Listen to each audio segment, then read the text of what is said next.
Good morning students. स्वागत है आज की क्लास में आपका। हम पढ़ रहे हैं वियना कांग्रेस के बारे में। वियना कांग्रेस को पढ़ते हुए हमने ये जान लिया है कि वियना कांग्रेस के क्या मोटिव्स थे, क्यों ये सभा फ्रांस के निर्णय के लिए या विभिन्न देशों के निर्णय के लिए, यूरोप के पुनर्गठन के लिए जो है बुलाई गई थी वियना में। और ये इसकी जो कार्य प्रणाली थी वो किस प्रकार से, क्या रूपरेखा उसके लिए तैयार की गई और फिर आगे उस पे चल के क्या निर्णय लिए गए। तो इस आज का जो हमारा टॉपिक है वो है वियना कांग्रेस की कार्य प्रणाली या कार्य विधि। वियना कांग्रेस की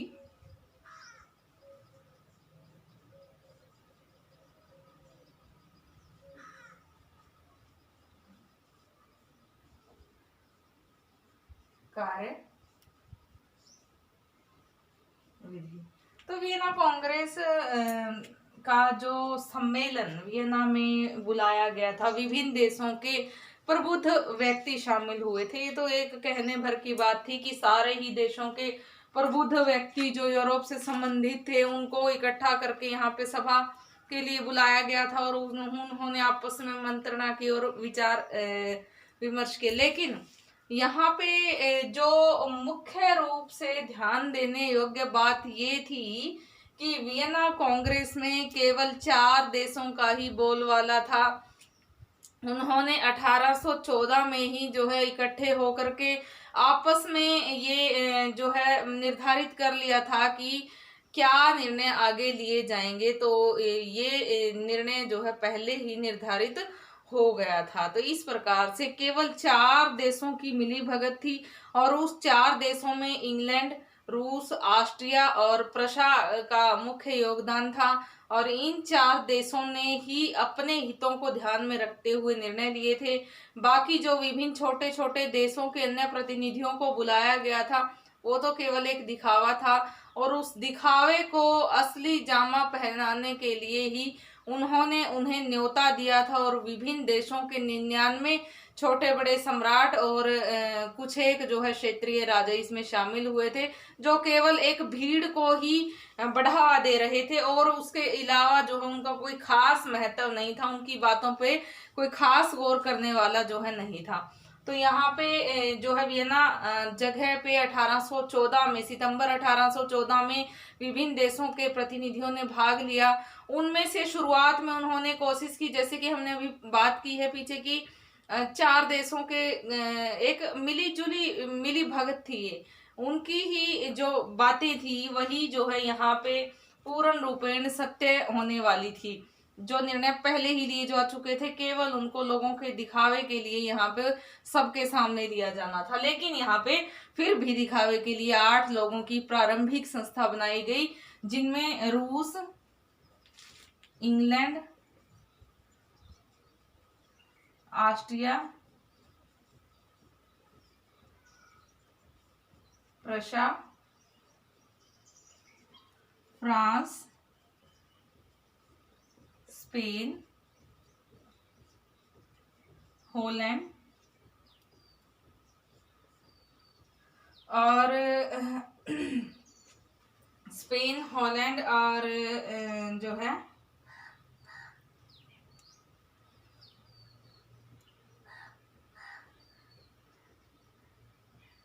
पुर्तगाल। तो इन 4 और देशों को मिलाकर के 8 देशों का ये संघ बना दिया गया था और इन 8 देशों के गुट को प्रारंभिक संस्था कहा गया। प्रारंभिक निर्णय लेने वाली ये संस्था जो है अपने निर्णयों में कितनी सफल रही।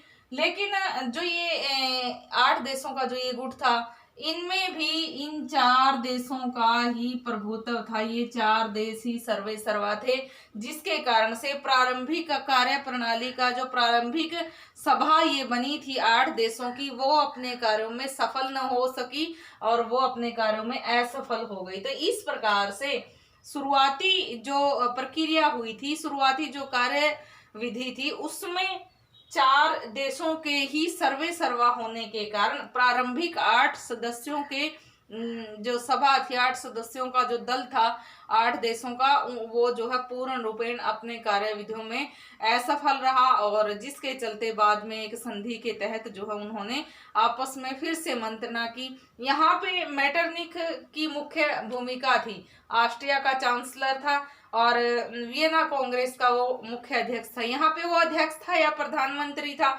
या फिर वो अपने ही निर्णयों को लागू करने के लिए सारे ही जो उच्च रुतबे थे उनका स्वयं यूज कर रहा था। तो ये जो है इस बारे में इतिहासकारों में मतभेद है।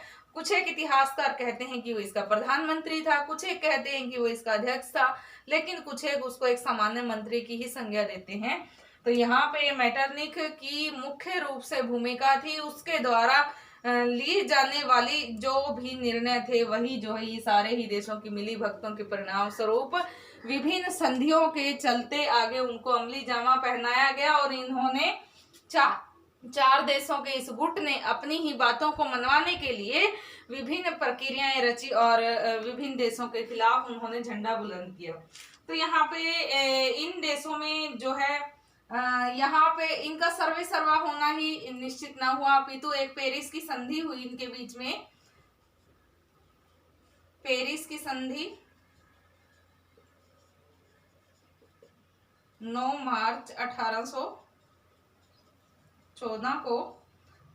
इससे पहले इनके बीच में चाउमेंट की संधि हुई थी। चाउमेंट की गुप्त संधि के तहत इन्होंने निर्धारित कर लिया था कि कौन कौन से लक्ष्य ये प्राप्त करेंगे वियना कांग्रेस में जब इकट्ठे होंगे। उसके बाद ही 9 मार्च 1814 को पेरिस की संधि हुई। इसमें भी इन्होंने पूरे यूरोप के पुनर्गठन की बात तय कर ली थी कि नेपोलियन का पतन कर दिया जाए, नेपोलियन की सत्ता को बिल्कुल गिरा दिया जाए, और यहाँ पे पेरिस की संधि के तहत जो है इन्होंने यूरोप के पुनर्गठन के बारे में फैसले लेने शुरू कर दिए थे। तो इस प्रकार से वियना कांग्रेस की कार्यविधि केवल कहने मात्र को सितंबर 1814 से शुरू हुई थी, और जून 1815 तक जो है ये वियना कांग्रेस का जो सम्मेलन था ये चला था। लेकिन वास्तविक जो अमली जामा था वो पहले ही पहनाया जाने लग गया था चाउमेंट की संधि से, और फिर पेरिस की संधि ने तो उसमें प्राण डाल दिए थे।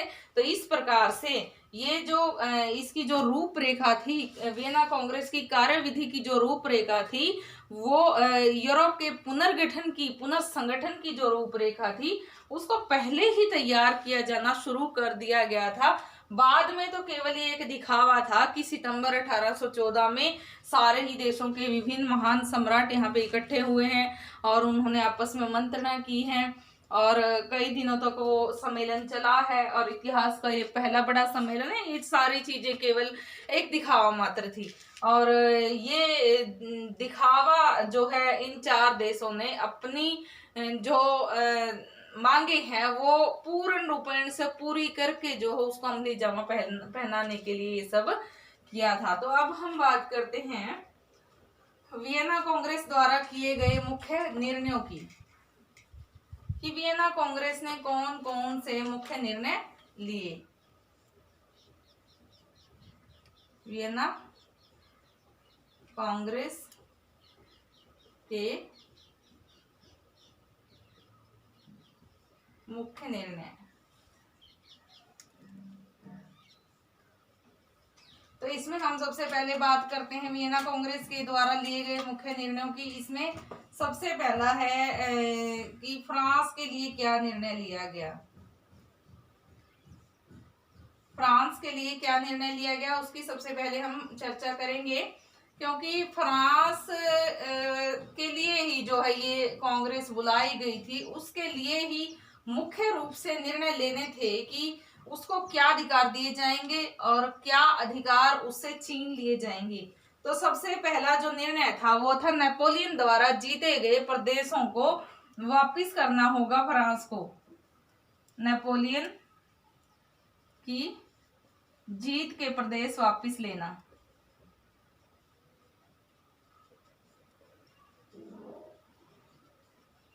तो यहाँ पे नेपोलियन ने जो प्रदेश जीते थे उनको वापस लिया गया और उनको उनके क्षेत्र का हिस्सा बना दिया गया, या फिर विभिन्न राज्यों के विभिन्न देशों का उनको हिस्सा बना दिया गया। तो ये पहला निर्णय था। दूसरा निर्णय था कि नेपोलियन ने जो युद्ध करके, युद्धों के द्वारा विभिन्न देशों को जो क्षति पहुंचाई है, जो हानि पहुंचाई है, उस हानि की भरपाई कौन करेगा? वो हानि की भरपाई अब फ्रांस को ही करनी थी, और फ्रांस को इसके एवज में 70 करोड़ फ्रैंक का जुर्माना लगाया गया। 70 करोड़ फ्रैंक, 70 करोड़ फ्रैंक का जुर्माना जो है फ्रांस को लगाया गया। और यहाँ पे लुई 18वें को, यहाँ पे वैधता के निर्णय पे लुई 18वें को शासन का वास्तविक अधिकारी माना गया। लुई 18वें को यहाँ पे राज कार्य की बागडोर सौंप दी गई, और यहाँ पे फ्रांस का नया शासक जो है लुई 18वें बन गया, वो वंश का ही जो शासक था। अगला निर्णय फ्रांस के लिए जो लिया गया वो था कि फ्रांस के चित्रों पर से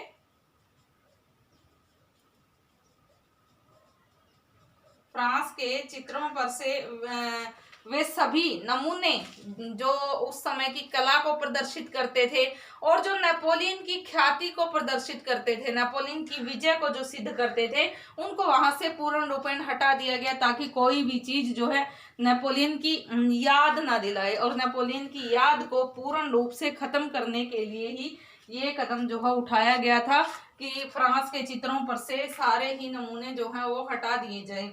अगला जो निर्णय लिया गया था फ्रांस की सैनिक शक्ति को कम करने के लिए, सैनिक शक्ति में कमी, तो यहाँ पे फ्रांस की सैनिक शक्ति को कम कर दिया गया, ताकि वो आगे चलकर दोबारा फिर से कोशिश ना करे दूसरे राज्यों पे, दूसरे देशों पे आक्रमण करने की, और जो यूरोप की शांति है उसको भंग करके अराजकता का माहौल पैदा ना करे।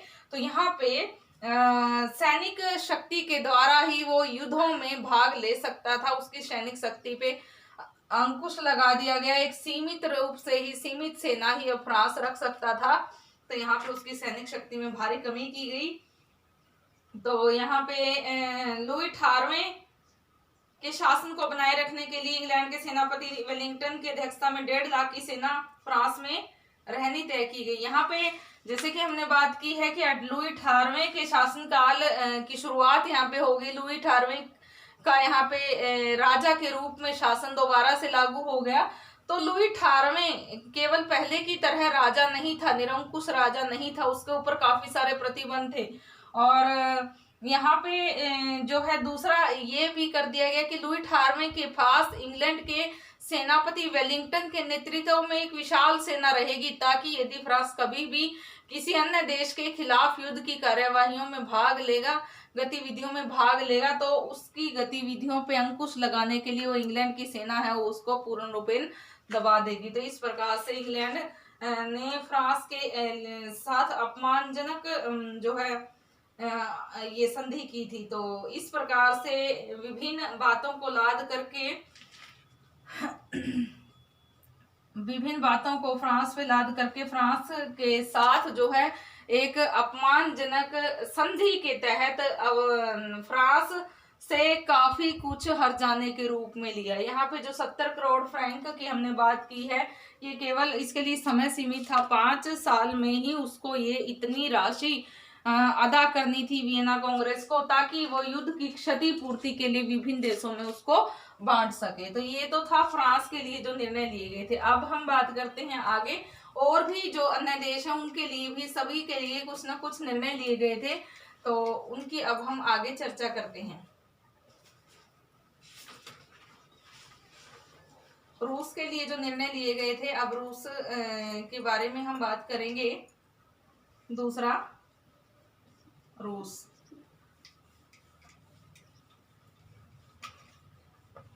तो यहाँ पे रूस के लिए भी निर्णय लिए गए। तो इसमें रूस के लिए गए निर्णय में वारसा की जो डची थी, वारसा की डची, इसमें इसके लगभग सारे ही भागों को रूस को दे दिया गया। पहले वारसा की डची पे नेपोलियन का कब्जा था, नेपोलियन ने उसको जीत के अपने आधिपत्य में दे दिया था, और अपने अधीन करके जो है उसको अपने राज्य का, अपने साम्राज्य का हिस्सा बनाया था। तो यहाँ पे वारसा की डची पे रूस का कब्जा हो गया। दूसरा, रूस ने जो है फिनलैंड पे दावा किया कि फिनलैंड का जो क्षेत्र है वो उसके अधीन कर दिया जाए। और तीसरा जो है टर्की से जो छीना हुआ प्रदेश था बेसेरेबिया, उस पे भी जो है अब रूस का कब्जा हो गया। तो यहाँ पे इन 3 जगहों को रूस के लिए खोल दिया गया, जैसे कि वारसा की डची पे रूस का पूर्ण रूप से कब्जा हो गया, फिनलैंड क्षेत्र पे रूस का कब्जा हो गया, और टर्की का जो मुख्य प्रदेश था बेसेरेबिया, इस पे भी अब रूस का कब्जा हो गया। तो तीसरा जो देश है उसके लिए, जैसे कि प्रशा की हम बात कर रहे हैं, इसके लिए प्रशिया भी इसको कहा जाता है। तो प्रशिया के लिए क्या निर्णय लिए गए? प्रशिया में जैसे कि वारसा की डची है उसका पूर्ण रूपेण जो प्रभाव है वो रूस के लिए खोल दिया गया था। लेकिन यहाँ पे वारसा की डची में से थोड़े से प्रदेश, जिसमें पोसेन, कॉर्न और डेजिंग, इन प्रदेशों को जो है प्रशिया के अधीन कर दिया गया।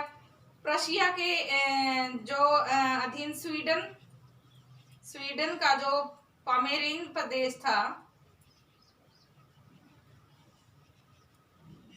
स्वीडन के पामेरिन प्रदेश को प्रशिया के अधीन कर दिया गया। बाल्टिक प्रदेशों को भी व्यापार के लिए प्रशिया के लिए खोल दिया गया। तो राइन नदी का जो प्रदेश था, जो राइन प्रदेश थे, चाहे उसमें वर्ग की बात करें, कली वेस्ट की बात करें, उनको भी जो है प्रशिया के लिए खोल दिया गया। और चौथा हम इसमें बात करें सेक्शनी, प्रशिया का जो प्रशिया का सेक्शनी क्षेत्र, इनको जो है प्रशिया के लिए खोल दिया गया। तो यहाँ पे पोसेन, कॉर्न और डेजिंग जो वारसा की डची के कुछ एक क्षेत्र थे उनको प्रशिया के लिए खोल दिया गया। स्वीडन का पोमेरियन क्षेत्र खोल दिया गया और राइन प्रदेशों को खोल दिया गया। बाल्टिक सागर के जो प्रदेश थे उनको खोल दिया गया और प्रशिया के ही सेक्शनी प्रदेश पर अब फिर से प्रशिया का कब्जा हो गया। तो इस प्रकार से ये प्रशिया के लिए गए निर्णय थे। उसके बाद हम बात करते हैं आगे इंग्लैंड की हम बात करते हैं कि इंग्लैंड के साथ जो है क्या बातें लागू की गई। तो इंग्लैंड में यूरोप का जो माल्टा का क्षेत्र है, माल्टा के क्षेत्र और हेलीगॉन्ड,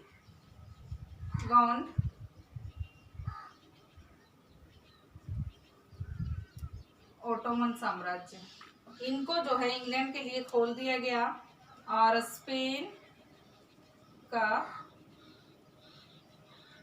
त्रिनिदाद, फ्रांस का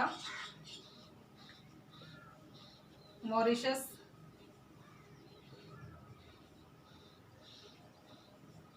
एड्रियाटिक सागर, इसको खोल दिया गया। स्पेन का त्रिनिदाद, फ्रांस का मॉरिशस, एड्रियाटिक सागर। और तीसरा जो है हम बात करते हैं इसमें कि लंका के प्रदेशों की, श्रीलंका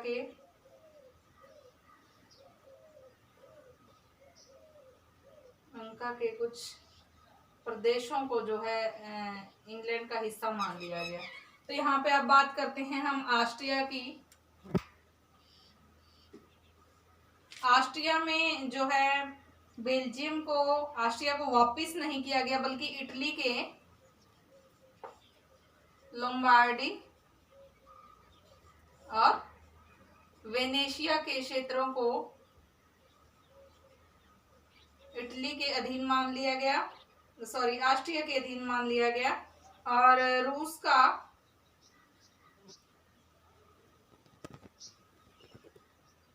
गैलिशिया, बवेरिया,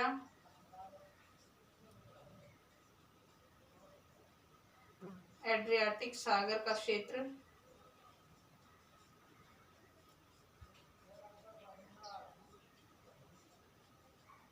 इसको ऑस्ट्रिया के अधीन कर लिया गया। तो यहाँ पे हमने बात कर ली है फ्रांस के अधीन क्या निर्णय लिए गए फ्रांस के लिए। और उसके बाद हमने बात की है फ्रांस के बाद रूस की, कि रूस के लिए क्या निर्णय लिए गए।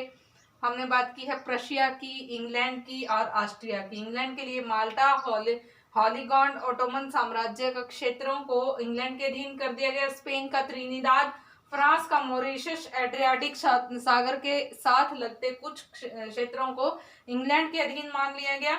लंका के प्रदेशों को भी इंग्लैंड के अधीन माना गया। यहाँ पे ऑस्ट्रिया की बात करें तो इटली का लोम्बार्डी और वेनेशिया क्षेत्र यहाँ पे ऑस्ट्रिया के अधीन था। रूस का गैलीलियो, बवेरिया क्षेत्र, एड्रियाटिक सागर का कुछ एक क्षेत्र ऑस्ट्रिया के अधीन यहाँ पे मान लिया गया।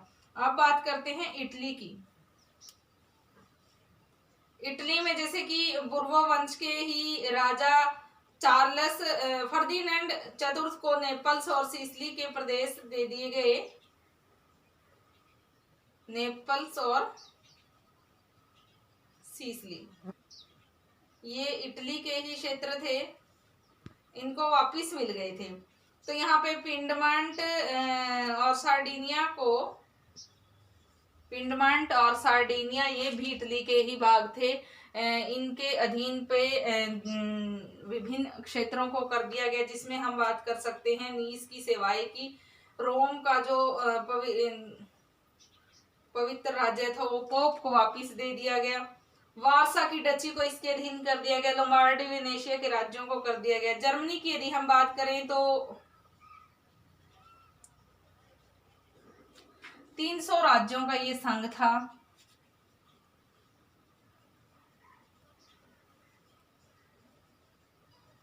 इन 300 राज्यों के इस संघ को छोटे से एक ढीले ढाले संघ में 39 राज्यों के एक ढीले ढाले संघ में परिवर्तित कर दिया गया। हालांकि इसके एक राज्य के अधीन ही बहुत ज्यादा भूमि थी, तो इसके जो पवित्र रोमन साम्राज्य को तोड़ करके अब 39 राज्यों का एक राइन संघ इसको बना दिया गया। यहीं से जो है इसके एकीकरण की शुरुआत मानी जा सकती है। तो जर्मनी के लिए भी जो है इसमें ये महत्वपूर्ण निर्णय लिए गए। अब बात करते हैं हम हॉलैंड की। हॉलैंड में फिर से ऑरेंज वंश का राज्य स्थापित हो गया। जैसे कि बेल्जियम ऑस्ट्रिया के अधीन था, उसको अब ऑस्ट्रिया के अधीन न मान करके हॉलैंड के अधीन मान लिया गया। तो यहाँ पे हॉलैंड के अधीन जावा का उपनिवेश वापस हो गया और हॉलैंड को 20 लाख जो है फ्रांस से 20 लाख फ्रैंक फ्रांस से युद्ध की क्षतिपूर्ति के लिए वापस मिले। उसके बाद हम बात करते हैं स्पेन की। स्पेन में एक बार फिर से बोर्बन वंश की स्थापना हो गई। यहाँ पे फर्डिनेंड सप्तम का राज समाप्त कर दिया गया। इसके बाद हम बात करते हैं डेनमार्क की। डेनमार्क तो यहाँ से नेपोलियन का समर्थन और सहायता डेनमार्क कर रहा था, तो डेनमार्क से विभिन्न क्षेत्र वियना ने छीन लिए, क्योंकि नेपोलियन का उसने साथ दिया था। और यहाँ पे वियना कांग्रेस का जो कार्य था वो केवल यूरोप का पुनर्गठन पुनर्निर्माण करना ही नहीं, अपितु यूरोप के विभिन्न राज्यों जिन्होंने नेपोलियन का साथ दिया है उनको दंड देना भी था। तो यहाँ पे दंड स्वरूप उसके विभिन्न प्रदेश छीन लिए गए। स्वीडन की बात करते हैं अब हम। स्वीडन तो स्वीडन को डेनमार्क से नॉर्वे प्रदेश प्राप्त हुआ। इसके अतिरिक्त पमेरियन के प्रदेश भी जो है स्वीडन को प्राप्त हुए। अब हम बात करते हैं पोलैंड की, जो लास्ट रह गया है। पोलैंड के लिए क्या निर्णय लिए गए थे? तो पोलैंड को रूस, प्रशिया, ऑस्ट्रिया में बांटकर उसका अस्तित्व ही खत्म कर दिया गया, क्योंकि उसने पूर्ण रूपेण नेपोलियन की सत्ता को जो है सर्वे सर्वा मान करके उसके सहयोगी के रूप में काफी महत्वपूर्ण भूमिका निभाई थी। तो यहाँ पे हमने बात की है विभिन्न देशों के लिए लिए गए वियना कांग्रेस में निर्णय की, जिसमें सबसे पहले हमने फ्रांस के बारे में बात की है, फिर हमने बात की है रूस के बारे में, प्रशिया के बारे में, इंग्लैंड के बारे में, ऑस्ट्रिया के बारे में, स्वीडन, पोलैंड, हॉलैंड और Denmark, Sweden, Holland, Spain, Poland, Germany, Italy. तो इस प्रकार से विभिन्न देशों के लिए विभिन्न निर्णय लिए गए जिनकी चर्चा हमने की है। तो ये जो निर्णय लिए गए विभिन्न देशों के अधीन जो प्रदेशों को किया गया है, जो यूरोप का पुनर्गठन करने की एक जो कोशिश थी, उन प्रदेशों की स्थिति को पुनः निर्धारित करने की जो एक कोशिश थी, उसमें जो है वियना कांग्रेस कहाँ तक सफल रही वो आगे हम चर्चा करेंगे। तो इसके अतिरिक्त जो है कुछ एक और भी कार्य किए थे, जैसे कि एक मुख्य कार्य था दास प्रथा का उन्मूलन। दास प्रथा के उन्मूलन के लिए कि यूरोप में किसी भी देश में अब दासों की खरीद फरोख्त नहीं होगी, बिक्री नहीं होगी। कोई भी व्यक्ति किसी अन्य व्यक्ति को अपने अधीन दास बना करके नहीं रख सकेगा, ऐसा प्रावधान किया गया था। और वियना कांग्रेस का ये निर्णय काफी महत्वपूर्ण साबित हुआ। विभिन्न देशों में जो दास प्रथा चल रही थी उसके उन्मूलन के लिए वियना कांग्रेस के सराहनीय कदम हम जो है भुला नहीं सकते। दूसरा एक और किया था, अंतर्राष्ट्रीय कानून बना दिया गया कि उन्नति,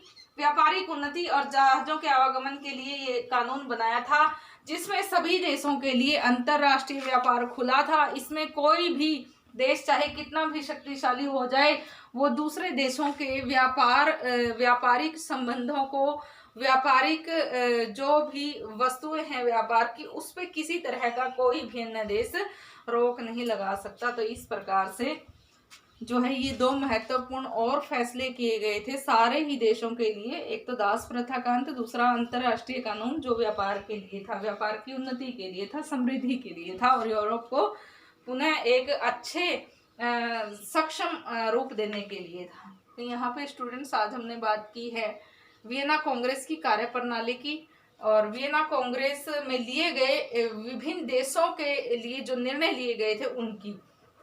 तो इसको आप अच्छे से रीड करेंगे, क्योंकि जो ये यूरोप के देश हैं इनमें जो इनके पार्ट्सों की हमने बात की है, उनके जो नेम हैं थोड़े से अटपटे से लगेंगे आपको, टफ से लगेंगे।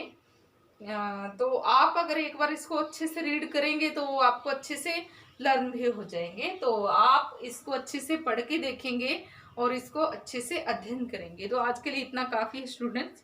Thank you.